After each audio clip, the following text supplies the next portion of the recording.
Buenos días. Doctor Víctor, buenos días. Muchas gracias.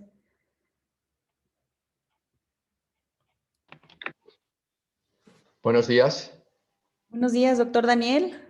Hola, buenos días. ¿Se me oye bien? Sí, se escucha muy bien. Perfecto, muchas gracias. Vamos a dar unos 5 minutitos a ver si se unen un poco más de participantes para dar inicio, doctor. Claro que sí. ¿Probamos antes que la presentación vaya? Sí, claro. Voy a compartirla.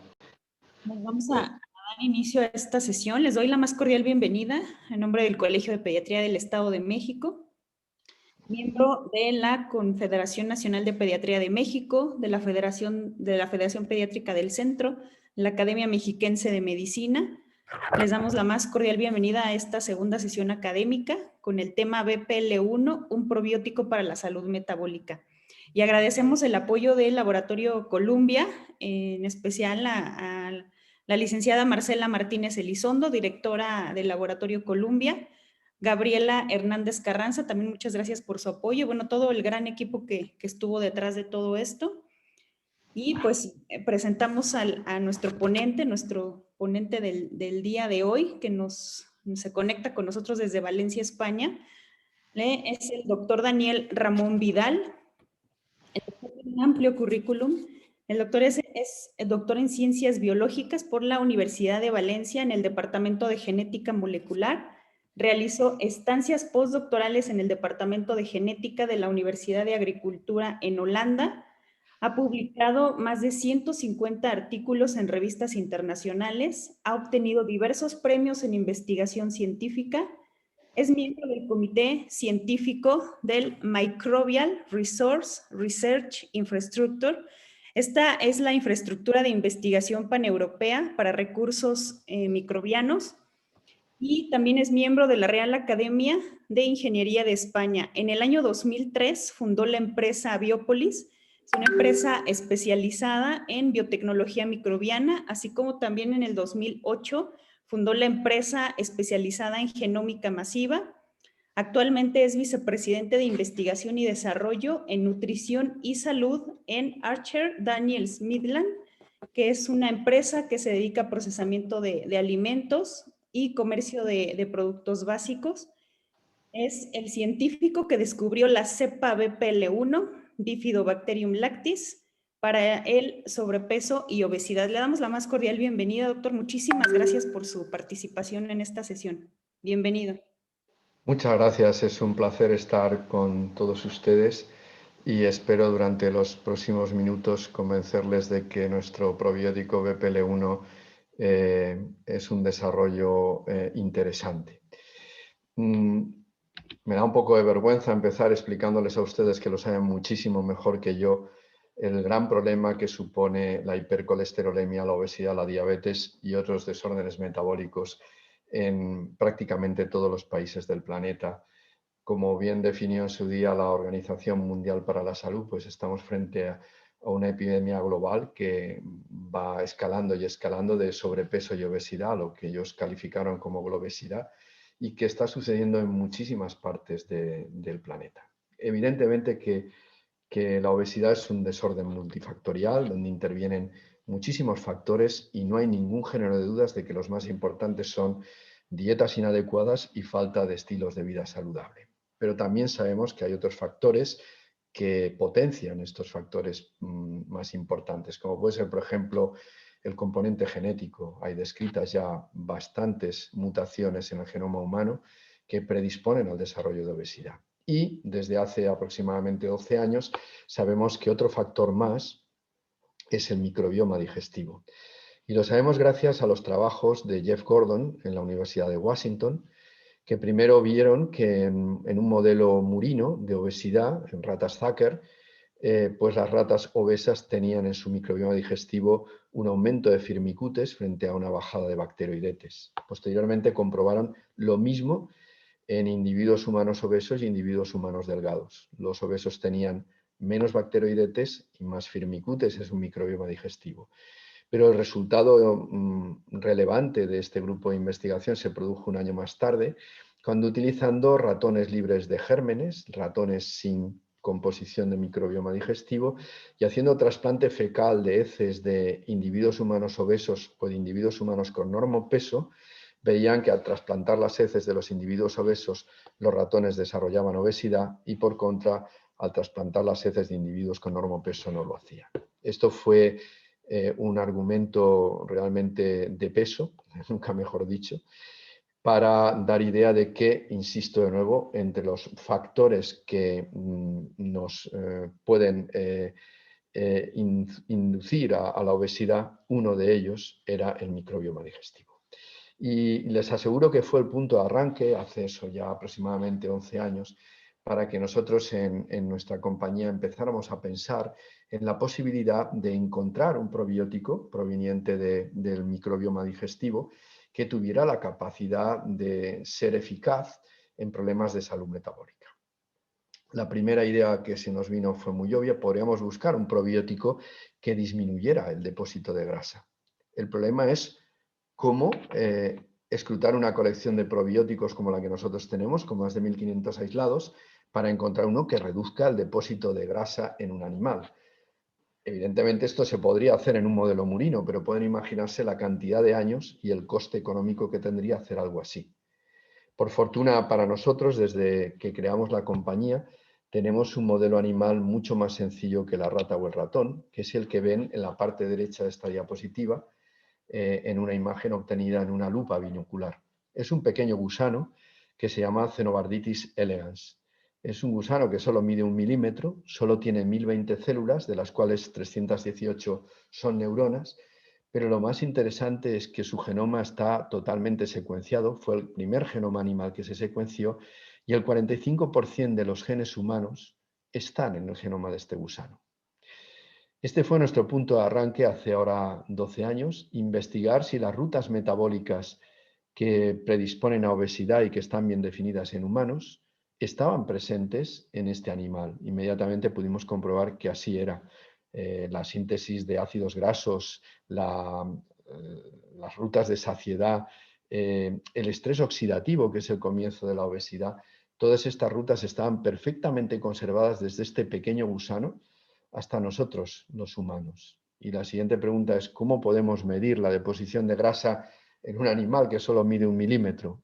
Pues la figura se lo está indicando. Basta con teñir con un colorante vital que es absolutamente inerte para el gusano, que se llama rojo nilo y que es permeabilizado al interior del cuerpo del gusano y se fija específicamente en los gránulos de grasa. Por lo tanto, cuanto más grasa tenga el individuo, cuanto más grasa tenga el gusano, más de este colorante se va a depositar, y eso es muy fácil de medir por espectrofluorimetría. Y esa fue la estrategia que seguimos para escrutar nuestra colección de 1500 probióticos. Simplemente coger estos gusanos Cenobarditis elegans y darles a comer cada uno de nuestros probióticos y posteriormente teñir con rojo nilo y ver cuánta grasa acumulaba. Y pueden ver los resultados en la parte derecha de la diapositiva. Nos encontramos con la sorpresa de que había cepas que realmente reducían bastante el depósito de grasa, y en particular una de ellas, como ven a la izquierda en esa barra azul, una cepa que llamamos BPL1, que pudimos ver que pertenecía a la especie Bifidobacterium animal y subespecie Lactis, era capaz de reducir un 42% el depósito de grasa. Teníamos en nuestra colección otras cepas de la misma especie que reducían mucho menos, e incluso llevábamos un control que era la cepa BP12, como saben, un probiótico muy comercializado hasta la fecha, que también es un miembro de la especie Bifidobacterium animal y subespecie Lactis, pero esta cepa solo era capaz de reducir un 12% el depósito de grasa. En otras palabras, la cepa de nuestra colección tenía una propiedad intrínseca particular de ella, que no tenían otras cepas de la misma especie, que la hacía capaz de reducir brutalmente el depósito de grasa. A partir de ahí, seguimos trabajando con el modelo de Cenobarditis elegans. Hicimos experimentos de lo que denominamos transcriptómica y metabolómica. Consistía en alimentar este gusano que crece en esas placas de cultivo que ven ahí comiendo Escherichia coli. Pues en lugar de darle a comer Escherichia coli, le dábamos a comer nuestro probiótico placebo, y pasados unos cuantos días, pues analizábamos el perfil transcriptómico y el perfil metabolómico de los dos grupos poblacionales, los que habían tomado placebo y los que habían tomado BPL-1. Y por análisis bioinformático comparábamos y nos encontramos los resultados sorprendentes que pueden ver a la izquierda de esta diapositiva. Y es que de una forma positiva, la ingesta de este probiótico en este modelo animal, insisto, muy simple, muy sencillo, era capaz de afectar positivamente rutas del metabolismo energético, rutas de saciedad, rutas de inflamación y estrés oxidativo y rutas relacionadas con la síntesis de ácidos grasos. Todo eso lo pudimos confirmar en mutantes en todas y cada una de estas rutas, porque otra de las grandes ventajas de usar este gusano es que hay mutantes en todos y cada uno de los genes de su genoma.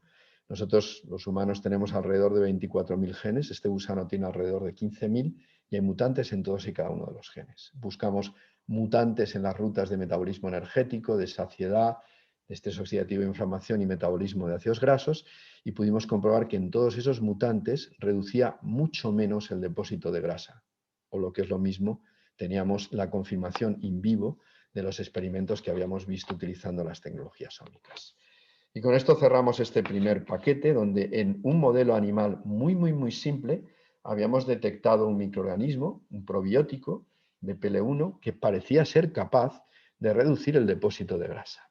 En medio de todos estos experimentos nos encontramos con una sorpresa imprevista, y es que buscando un control negativo decidimos matar la cepa BPL-1 dándole un tratamiento de esterilización por temperatura, 121 grados Celsius durante 20 minutos. La sorpresa fue que esas células muertas reducían el depósito de grasa igual que las vivas. Esto nos dejó realmente muy fascinados por dos cuestiones. Una es que si esto funcionaba igual vivo que muerto, estábamos frente a lo que técnicamente se llama probiótico si está vivo, posbiótico si está muerto. Y estos posbióticos tienen un montón de aplicaciones en alimentos y bebidas y donde hay un tratamiento térmico. Imaginen, por ejemplo, un zumo de frutas que sufre una pasteurización. Si yo añado una bacteria láctica convencional, la mato, pero si muerta sigue funcionando, pues tengo un producto con funcionalidad. Y segundo, y esto era una diatriba más científica, ¿qué molécula era la responsable de la funcionalidad de este probiótico que era capaz de no quedar destruida tras 121 grados 20 minutos? Dicho esto, recuerden, primer bloque de trabajo, resultados positivos con la cepa viva y la cepa muerta en un modelo simple animal, el gusano Cenobarbitis elegans. A partir de ahí, estudiamos la seguridad alimentaria de la cepa, siguiendo estrictamente los criterios de la Organización Mundial para la Salud. Esto quiere decir que estudiamos ensayos in vitro como resistencia a antibióticos de uso clínico más frecuente, producción de aminas biógenas, desconjugación de ácidos biliares. Hicimos un estudio de toxicidad oral aguda en ratas tanto normales como inmunodeprimidas y finalmente secuenciamos totalmente el genoma descartando la existencia de genes que estuvieran relacionados con resistencia a antibióticos o factores de virulencia o patogenicidad. Y con todo esto ya decidimos pasar a un segundo modelo animal. Este trabajo lo externalizamos al Departamento de Farmacología de la Universidad Complutense de Madrid, donde tienen un sistema animal, en este caso es un sistema murino de obesidad, que son las ratas Zucker.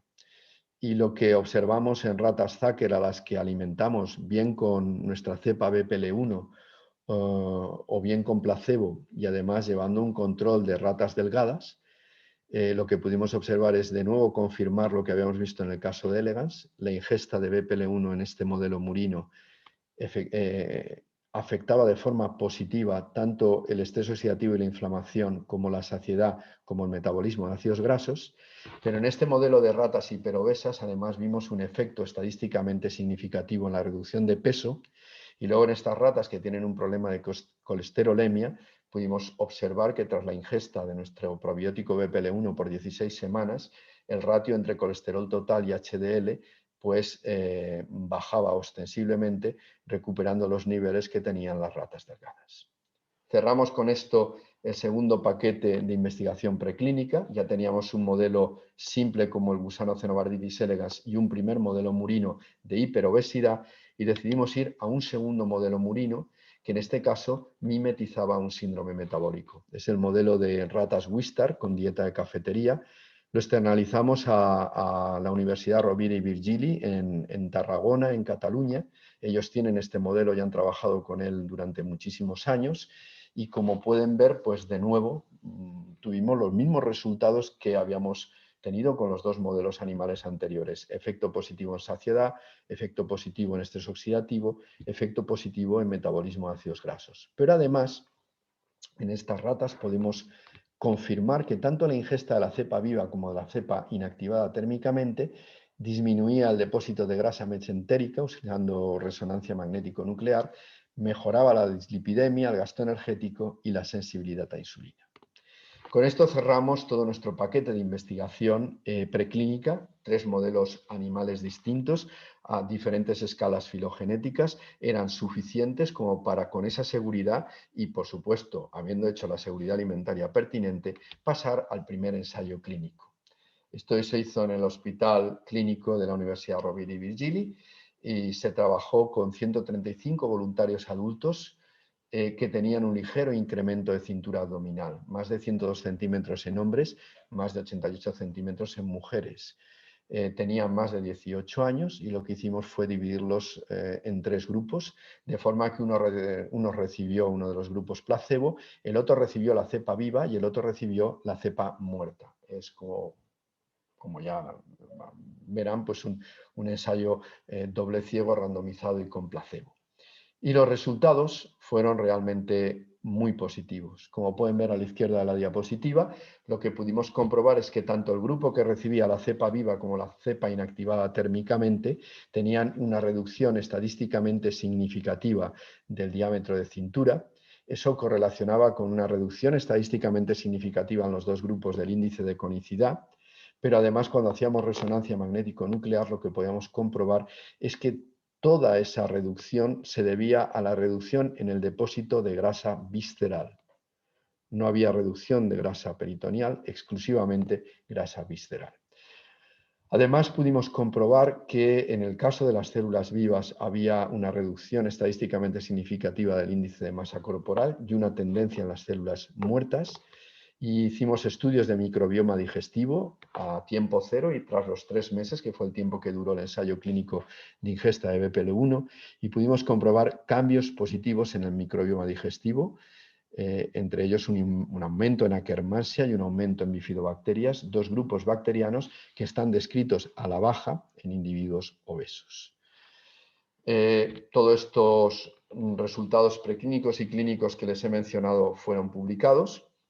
Luego les enseñaré el listado de publicaciones y hace apenas 2 años comenzamos un segundo ensayo clínico que no es muy usual en el mundo de los probióticos, porque ya saben que se suelen hacer siempre ensayos con población adulta o si es con niños sanos, pero no pudimos negarnos a hacer este ensayo. Fue una petición desde el Hospital Sant Joan de Déu.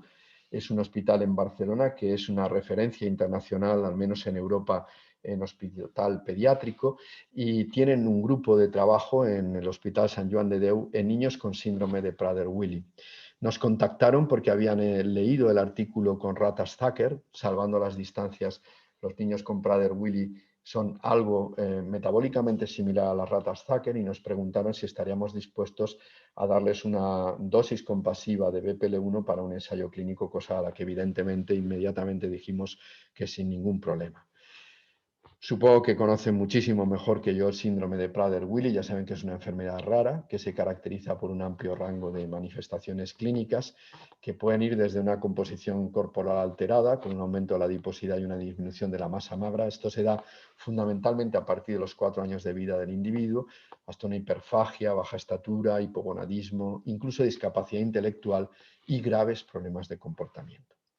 Desde el punto de vista genético, hay 3 orígenes posibles para el síndrome de Prader-Willi que aparecen en la parte baja derecha de esta diapositiva. Un primer origen genético, que es el mayoritario, es una delección en una región del cromosoma 15 proveniente del padre, que es la región 15q11q13. Un segundo origen, que no es tan abundante, pero tiene una cierta significancia, alrededor del 20-30% de los casos, se da porque hay un mal reparto de los cromosomas tras la tras la fecundación del espermatozoide, del espermatozoide al óvulo y las primeras divisiones celulares. Y lo que sucede es que en ese mal reparto cromosómico, el individuo, en lugar de recibir un cromosoma 15 de la madre y un cromosoma 15 del padre, recibe los dos cromosomas 15 de la madre y no recibe cromosoma 15 del padre. En otras palabras, es una disomía en el cromosoma 15. Y la tercera posibilidad genética, muy rara, de hecho en el grupo con el que trabajamos ningún niño tenía este origen, es un cambio epigenético en la región del cromosoma 15 que antes mencioné. En cualquiera de los tres casos las manifestaciones son iguales. Todo lo que mencioné, composición corporal alterada, hiperfagia, discapacidad intelectual, se presentan en las tres situaciones. Y bueno, el estudio, al ser con una enfermedad rara, pues no tiene una N muy elevada. Como ven, son de inicio 54 individuos. Empezaron el ensayo 39 porque 15 quedaron excluidos por no cumplir los criterios de inclusión o porque declinaron participar. Y acabaron el ensayo 35 de los 39. De los 35, 17 eran mujeres y 18 hombres, y las edades estaban entre 2 y 18 años. Y como ven, pues es un ensayo randomizado donde en un primer periodo de 3 meses un grupo recibe el placebo y el otro grupo recibe BPL1, en este caso vivo.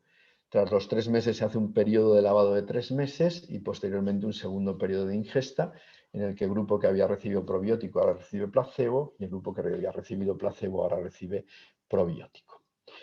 Y aquí pueden ver los resultados. El primer resultado es que detectamos una disminución de la masa grasa abdominal mientras los individuos estaban en el periodo que recibían BPL1 frente al periodo que recibían placebo. Esto considerando el global del grupo de 35 individuos de 2 a 18 años. Si ese grupo lo centrábamos en los que tenían más de 4 años, recuerden que es cuando empieza de verdad a aparecer el problema, eran 28 de los 35 niños, entonces esta reducción era estadísticamente significativa. Cuando analizamos parámetros en sangre, nos encontramos con la sorpresa que pueden ver en la tabla de la izquierda. No detectamos ninguna diferencia en triglicéridos, colesterol total, colesterol LDL o colesterol DHL. No hubo cambios en concentraciones de glucosa en plasma o de HbA1c durante el periodo en que los niños ingerían BPL1 frente a cuando ingerían placebo, pero sí que encontramos una disminución significativa, estadísticamente significativa, en el periodo en que recibían placebo en los niveles de insulina en ayunas y en el índice OMA. Y finalmente, de los 35 niños, decidimos trabajar con aquellos que tenían más de 6 años. Son 20 de los 35 y a sus padres se les dio un cuestionario por el equipo de psiquiatría del Hospital Sant Joan de Déu. Es un cuestionario denominado CBCL que lo que hace es estudiar pautas de comportamiento. Y lo que pudimos comprobar es que observábamos un efecto moderado en el periodo en que estaban ingiriendo BPL1 en algunos aspectos del comportamiento, sobre todo los síntomas de abstinencia y depresión, y una mejor tendencia a la atención en el global de los 20 individuos de más de 6 años. La sorpresa vino cuando decidimos estudiar por separado a los niños de ese grupo de 20 cuyo origen genético para Prader-Willi era la disomía maternal, de los que tenían la mutación en el cromosoma 15 del padre, porque en aquel momento nos pudimos dar cuenta de que estos cambios en comportamiento estaban prácticamente ligados exclusivamente a los niños que tenían la disomía maternal y solo eran marginales en los sujetos con delecciones. Esto es realmente impactante. Yo creo que es el primer dato que muestra que en una relación entre gut-brain, cerebro y tracto digestivo, hay un componente genético importante para que el resultado sea positivo. Y es lo que estamos viendo en este caso. Los niños que tienen esa disomía materna son los que tienen respuesta en esta parte que tiene que ver con cognitivo, no en las otras. En las otras, en metabolismo de ácidos grasos, reducción de depósito de grasa abdominal, insulina u OMA, los resultados se dan tanto en los niños que tienen la disomía maternal como en los niños que tienen la delección. Pero en lo que tiene que ver con comportamiento, solo se da en los niños que tienen la disomía materna. Hemos analizado bioinformáticamente esta zona del cromosoma 15, comparando la que poseen los niños con disomía de la que poseen los niños que tienen la delección de la zona en el padre, y lo que aparece es una falta en los niños con la disomía materna del inhibidor del receptor de IGF-1. Y a partir de aquí, permítanme que vuelva a algo que les dije al principio de mi charla, y es aquella reflexión cuando vimos que nuestro control negativo tratado con temperatura, la cepa inactivada térmicamente, funcionaba igual que la viva. Por supuesto que nos daba muchas posibilidades de añadir este probiótico como posbiótico en matrices que hayan sufrido un tratamiento térmico. Pero recuerden mi segunda reflexión. ¿Qué molécula tiene esta bacteria que es capaz de resistir 121 grados 20 minutos? La respuesta a esa pregunta la comenzamos con experimentación hace 3 años y la hemos acabado muy recientemente. Y es lo que les quiero contar en las siguientes diapositivas. Queríamos conocer cuál era la molécula de BPL1 responsable de esta reducción en el depósito de grasa. Lo primero que hicimos fue estudiar, con muestras de nuestros fermentadores industriales, si las células per se o el sobrenadante de cultivo tenían actividad. Si era una molécula secretada por la bacteria, teníamos que encontrarla en el sobrenadante de cultivo. Pues bien, por mucho que concentramos sobrenadantes de cultivo, jamás logramos encontrar actividad. La actividad siempre estaba en las células. Y a partir de ahí lo que decidimos fue seguir una estrategia de fisiología microbiana, que es empezar a quitarle capas, por decirlo de alguna forma, a las células de la bacteria. Recuerden de sus estudios en microbiología que una célula bacteriana tiene el citoplasma, rodeado por la membrana citoplasmática, pero por fuera tiene la pared celular, una estructura rígida que le da la morfología a la célula. Bueno, pues lo que hicimos fue quitar esa estructura de la pared celular con un tratamiento enzimático, con lisocima y proteínas AK, obteniendo lo que técnicamente se llaman protoplastos, que son las células de la bacteria que tienen el citoplasma intacto y la membrana citoplasmática intacta, pero que ya no tienen pared celular. Y alimentamos nuestro gusano Cenobarditis elegans con las células intactas o con esos protoplastos. Y los resultados los pueden ver a la izquierda de la diapositiva. La primera barra a la izquierda es el control, es qué sucede en un gusano cuando simplemente no le damos nada. Pues lo que sucede es que tiene un 100% de depósito de grasa. Ese es nuestro basal. ¿Qué sucede cuando le damos un control positivo? Que el control positivo que nosotros usamos es el fármaco Orlistat, que como saben pues interacciona con la biodisponibilidad de los lípidos y que tiene una reducción de aproximadamente el 30% de depósito de grasa. Este es control positivo. Las otras dos barras que aparecen a la derecha es qué sucede cuando uso las células intactas de BPL1, las que tienen pared celular, y como antes dijimos, pues hay una reducción de un 30%, muy similar al Orlistat. Pero ¿qué sucede cuando en lugar de usar esas células intactas, uso las células sin pared celular? Lo tienen todo menos la pared celular. Pues que pierdo totalmente la capacidad de reducir el depósito de grasa. En otras palabras, la molécula que sea responsable es una molécula de la pared celular, porque cuando la quito la pared celular ya no tengo esa actividad de reducción de depósito de la grasa.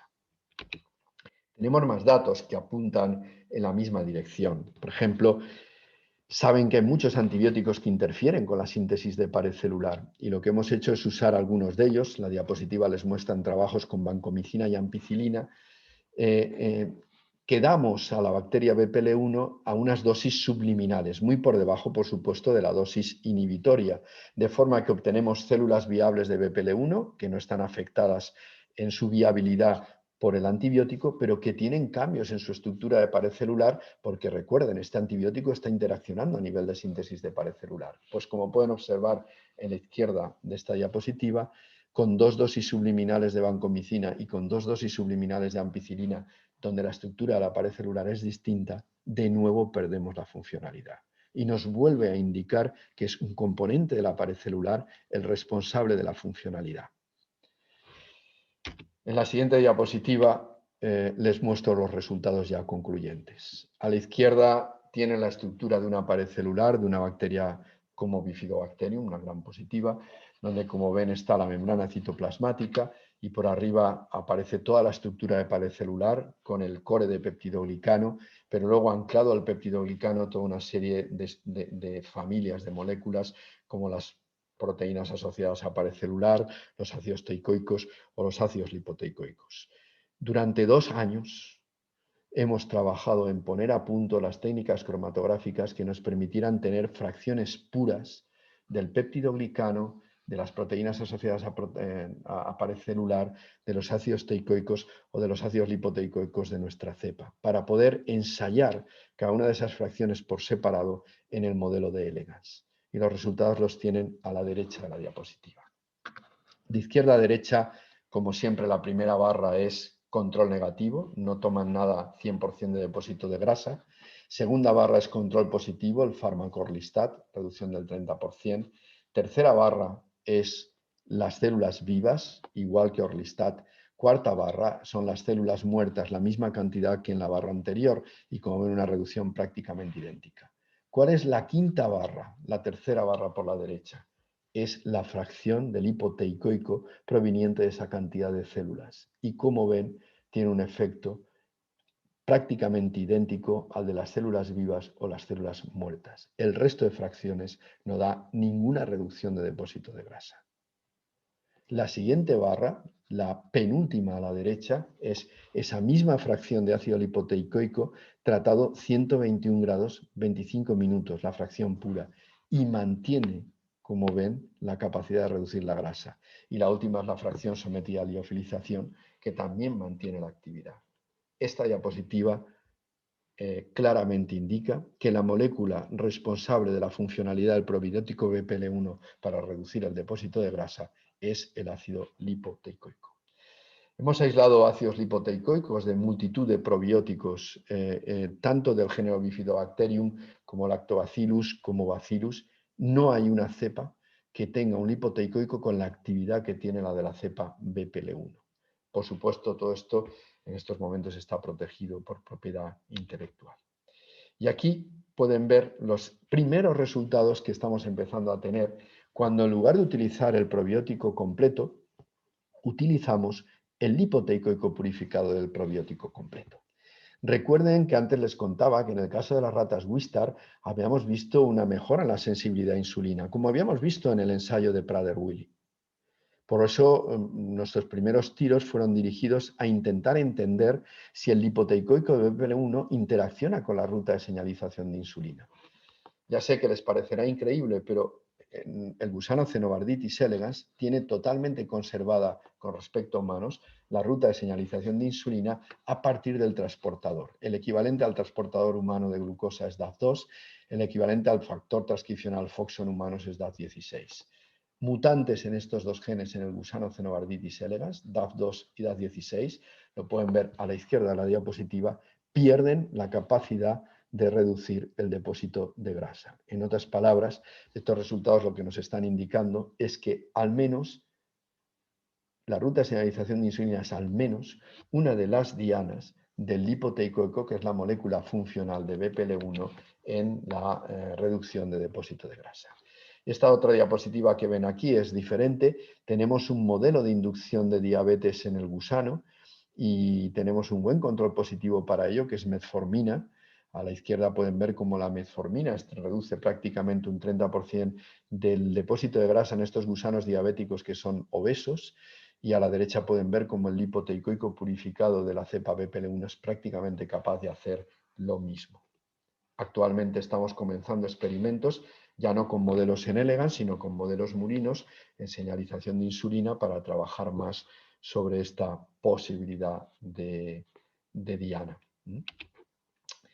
En estos momentos, la cepa BPL1, y este es el mensaje que quiero lanzarles con más intensidad, es probablemente el probiótico en el mercado internacional con mayor conocimiento molecular de su modo de acción. Y sin ningún género de dudas, si hablamos de salud metabólica, es el probiótico con mayor conocimiento. Hay 10 publicaciones científicas en revistas de primer cuartil del Science Citation Index, todas ellas, que componen el dossier científico de esta cepa. La primera de ellas describe su aislamiento y la secuenciación de su genoma. La segunda describe todos los trabajos en Elegans. La cuarta y la quinta los dos trabajos en Zucker Rats y en ratas Wistar con dieta de cafetería. La quinta publicación es el ensayo clínico en International Journal of Obesity en voluntarios humanos adultos, donde vimos el efecto. Las publicaciones sexta y séptima no tienen que ver con síndrome metabólico, pero sí que tienen que ver con la fuerte actividad antioxidante de esta cepa. Recuerden que es uno de los criterios que identificamos inmediatamente en el ensayo inicial con Cenobarditis elegans, con el gusano. Por eso hemos utilizado esta cepa en 2 blends para salud dermatológica, en dermatitis para niños y en psoriasis para adultos, en 2 ensayos clínicos publicados en JAMA Dermatology y en Acta Dermatológica Venerológica. Por lo tanto, estos 2 publicaciones, quiero dejarlo muy claro, no tienen nada que ver con salud metabólica, tienen que ver con el efecto antioxidante de BPL1, pero son parte de su dossier. La publicación octava que ven ahí es un trabajo con fecal slurries de niños, utilizando un producto que un cliente está comercializando en Europa, que es una leche para nutrición infantil enriquecida con BPL1, y donde hemos podido ver que la matriz final, la leche final conteniendo BPL1 inactivado térmicamente, es capaz de reducir el depósito de grasa en células y aumenta la producción de acetato y lactato en slurries de muestras fecales de niños. La publicación novena es el ensayo en niños con Prader-Willi y la publicación décima es la publicación que describe que el lipoteicoico es la molécula responsable de la funcionalidad y que esta semana ha aparecido ya en Microbial Biotechnology en la edición online. A la derecha pueden ver premios que ha ganado hasta ahora esta cepa. Ganamos el premio al NutraIngredients del año 2020 en ingrediente del año para el manejo de peso. El jurado dijo que daban el premio por el fuerte dossier científico que había alrededor de esta cepa, y justo en enero de este año hemos ganado la Big Innovation en Estados Unidos 2021 en lo que tiene que ver con alimentación y salud. Pero lo que es más importante, esta cepa ya está comercializada en prácticamente los 5 continentes, tanto en su forma viva como en su forma muerta, en diferentes productos que tienen que ver con la nutrición infantil, con la alimentación y las bebidas o la suplementación nutricional.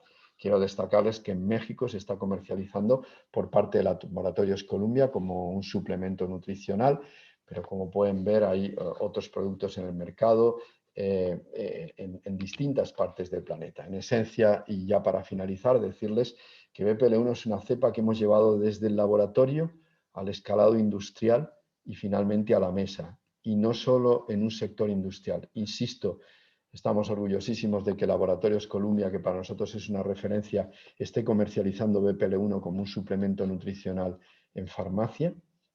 Estamos orgullosísimos de que Alter, la compañía española a la que antes hice mención, esté comercializando desde hace más de 2 años una leche infantil que contiene BPL1 inactivado térmicamente, de la misma forma que estamos orgullosísimos que una compañía china como la láctea Geely, la tercera láctea en estos momentos en el planeta, hace 2 meses decidirá sacar al mercado un yogur para deportistas que contiene nuestra cepa BPL1.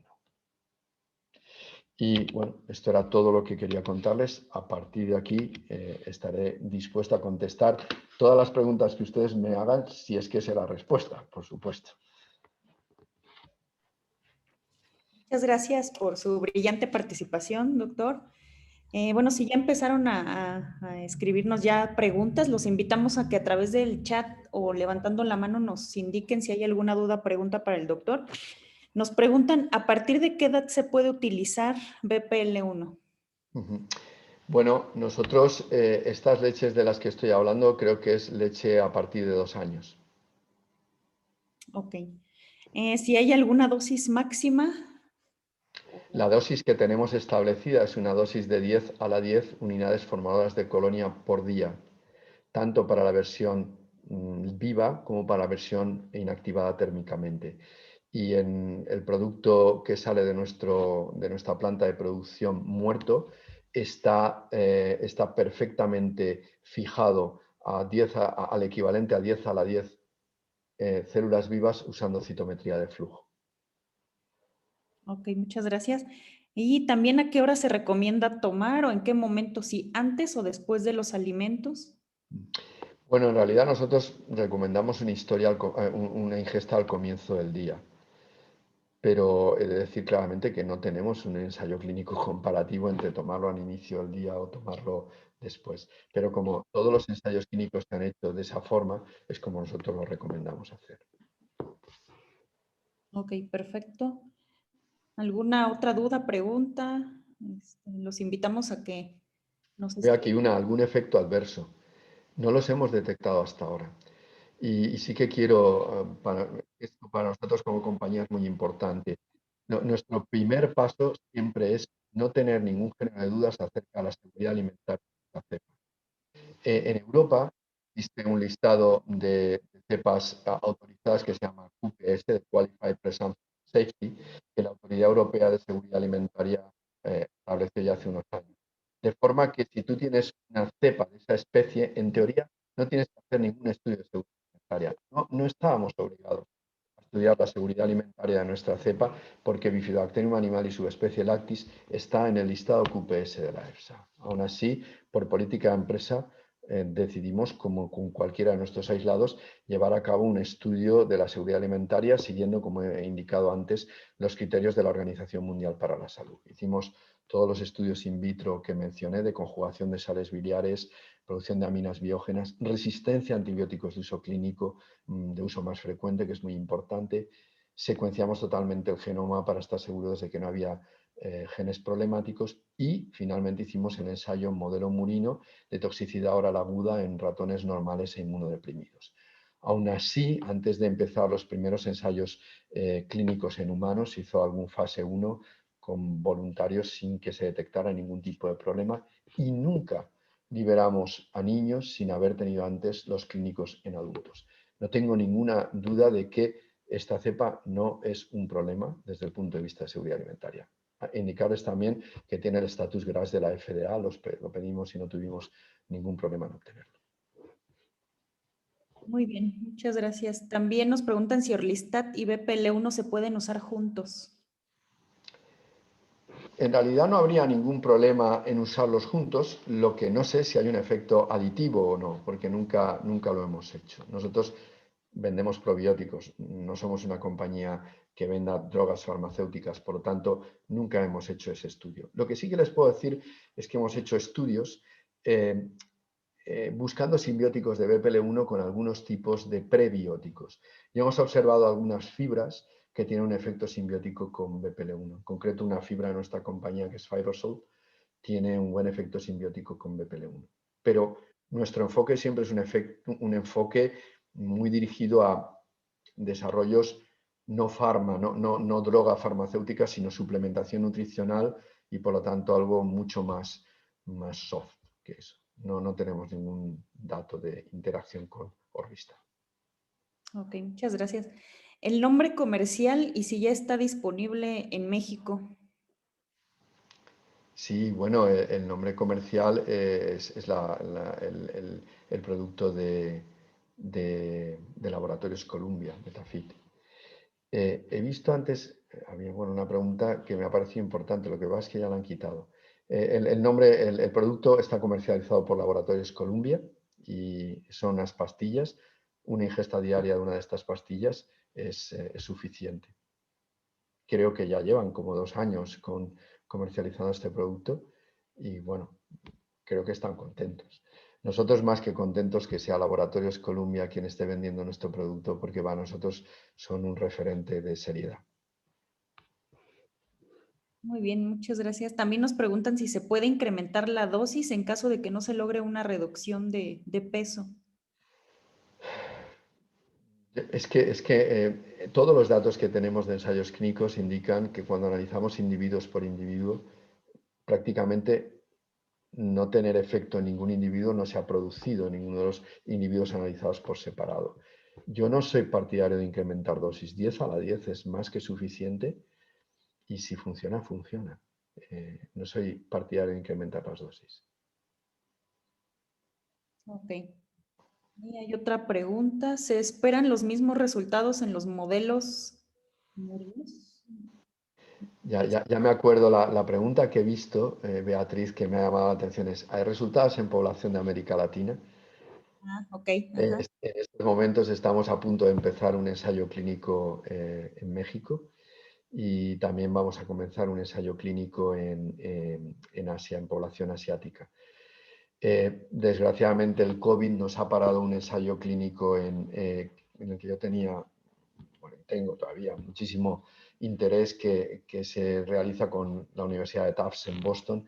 No es un ensayo clínico al uso, no es un ensayo para tener más datos sobre uso clínico del microorganismo, es un ensayo donde lo que queremos ver es cómo la ingesta de BPL1 viva o muerta produce cambios en el metaboloma de sangre y orina, con la idea de entender más acerca del mecanismo de acción. Pero ese está parado por culpa del COVID, desgraciadamente. Creo que en timing vamos a poder empezar de forma inmediata el ensayo en Asia y espero que muy pronto en México. Por lo tanto, en un tiempo razonable tendremos resultados con esas poblaciones. Perfecto, muchas gracias, doctor. Pues a mí me gustaría que alguien del laboratorio Columbia nos... Sí, he olvidado un dato, perdone que le interrumpa. Estamos en últimas fases de un ensayo con la leche infantil que les he mostrado en niños. De hecho, estamos ahora analizando el microbioma digestivo de esos niños. Lo que pasa es que nosotros no tenemos acceso todavía a los datos clínicos porque aún no se ha abierto el ciego hasta que no tengamos los datos de microbioma y no podamos poner todo junto. Pero esos datos vendrán muy probablemente en unos pocos meses. Perfecto, doctor, muchas gracias.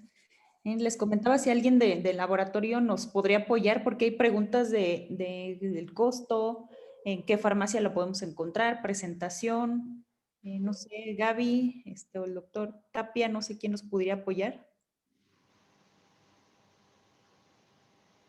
¿Pudieran abrir su micrófono, por favor? Gracias, doctora. Muchas gracias a todos por la atención, por estar aquí. Microbiot Fit ya tiene tiempo en el mercado y como tal lo pueden encontrar en cualquier farmacia. Lo tenemos en farmacias del Ahorro, Benavides, Guadalajara, San Pablo, Grupo Walmart. Tenemos ofertas interesantes. Ahorita una de las ofertas más atractivas es con Farmacia San Pablo. Si el paciente adquiere 3 cajas de Microbiot Fit, le dan una cuarta gratis. Es atractiva porque es acumulable. El paciente no tiene que comprar todas las cajas juntas. Entonces, es una promoción acumulable. También todavía tenemos vigente en Grupo Walmart, que incluiría Superama, Walmart y Bodega Aurrerá, la promoción de segunda pieza al 50%. Por el momento, estas son las cadenas que tienen promociones. Inclusive con Farmacia San Pablo, ahorita también tenemos promoción en costo. Cada caja de Microbiot Fit cuesta solo 355 pesos. Entonces, estos son los costos vigentes que tenemos con el producto, sin dejar de tener a la vista, bueno, Farmacias del Ahorro, 388 pesos, farmacias especializadas, 409 pesos. Como saben, bueno, pues ya los costos varían de acuerdo a la cadena en que el paciente lo compre. Pero bueno, sí es importante comentar que ya está disponible en todos los puntos de venta. Con respecto a la presentación, Microbiot Fit contiene 10,000 millones de unidades formadoras de cepas probióticas y el original, la caja, viene con 15 cápsulas. Entonces, esta es la presentación que tenemos disponible en México. Este es un producto que se sugiere que su paciente lo consuma mínimo 3 meses y que se combine con una alimentación saludable y actividad física. Perfecto, Gaby. Muchas gracias por la información. Hay otra pregunta para el doctor Daniel. Sí. Nos comentan que si lo podemos combinar con metformina en adultos para mejorar la microbiota. No lo sabemos todavía, no lo sabemos. Y de hecho, en los experimentos murinos que vamos a iniciar es una de las de las ramas que vamos a analizar. No lo sabemos y por lo tanto, como no lo sabemos, mi consejo es no hagan nada hasta que lo sepamos. Perfecto, muchas gracias, doctor. Me parece que el doctor Tapia quiere hacer también una aclaración. ¿Usted puede activar su micrófono, doctor, por favor?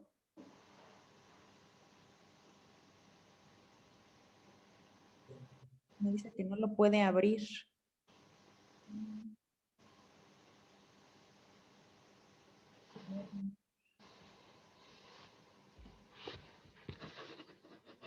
Víctor, ¿me podría apoyar con el micrófono?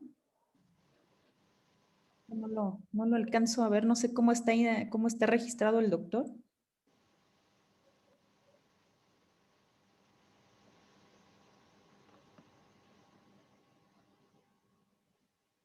A ver.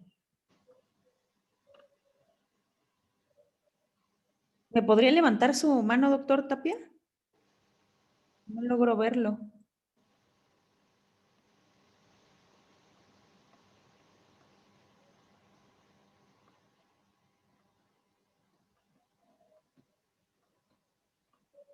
Doctor Tapia, ¿me podría levantar su mano?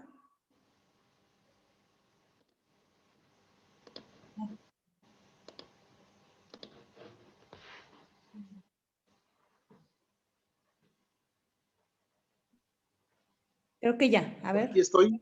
Sí, ahora le Sí, oímos, muchas ahora le gracias. oímos.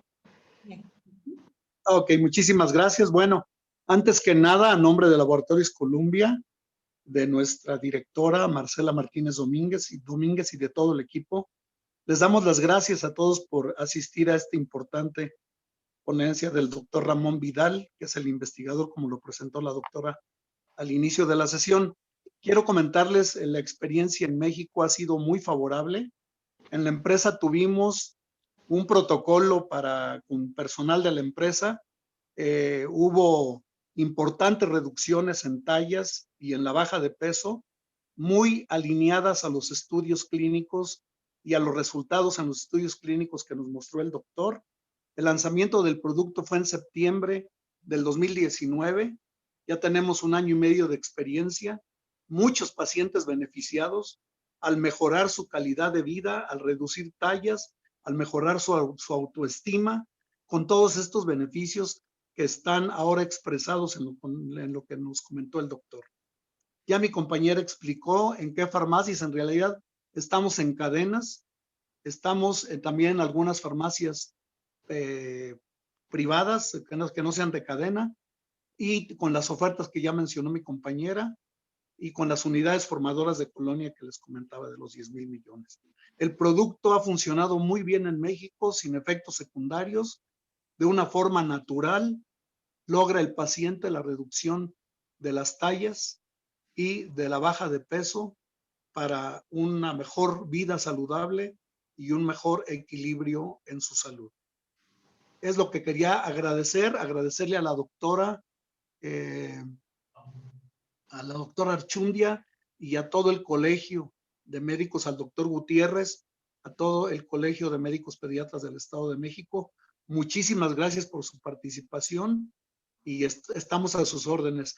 1 año y medio el producto en el mercado mexicano y esperamos que les haya interesado y los haya motivado para el uso del mismo. Estamos a sus órdenes en Laboratorios Columbia para cualquier información, estudios clínicos y alguna experiencia que se quiera tener con el producto. Muchísimas gracias. Muchas gracias a usted también, doctor. Hay otra pregunta para el doctor Daniel, si se podría agregar a la leche. Sí, claro. Podrían ustedes tomar una cápsula del producto de Laboratorios Columbia y añadirlo a un vaso de leche o a un yogur. Incluso luego calentar la leche no sería un problema en el microondas porque funciona igual muerto que vivo, no es un problema. Entonces, esto es otra historia interesante. Yo comprendo que hay gente que no le agrada tomar pastillas y a lo mejor pues simplemente basta con abrir la cápsula y añadirla a una matriz agradable y hacer la ingesta de esta forma. No hay ningún problema. Ok, muchas gracias. Otra pregunta, al ser un probiótico, ¿tendría algún efecto negativo al combinarlo con otro fármaco? Entiendo, no se contrapone con ningún tratamiento farmacológico, ¿o sí? no tenemos datos de que tenga un efecto negativo en ningún tratamiento, ningún dato. Ok, perfecto. No sé si hay otra duda, otra pregunta para el doctor. Si no es así, pues también les agradezco mucho la participación, al Laboratorio Columbia por su apoyo y al doctor Daniel por el tiempo y la brillante participación que tuvo en esta sesión académica. Muchas gracias a todos. No, gracias a ustedes. Es un placer poder interaccionar con México. Muchísimas gracias. Gracias, doctor. Espero que Gracias, doctor. Gracias a todos. no sea ni la primera ni la última. Muchas gracias, doctor Daniel. Hasta luego. Recuerdo que hoy a las 9 de la noche tenemos la repetición. Tendremos al principio la lectura de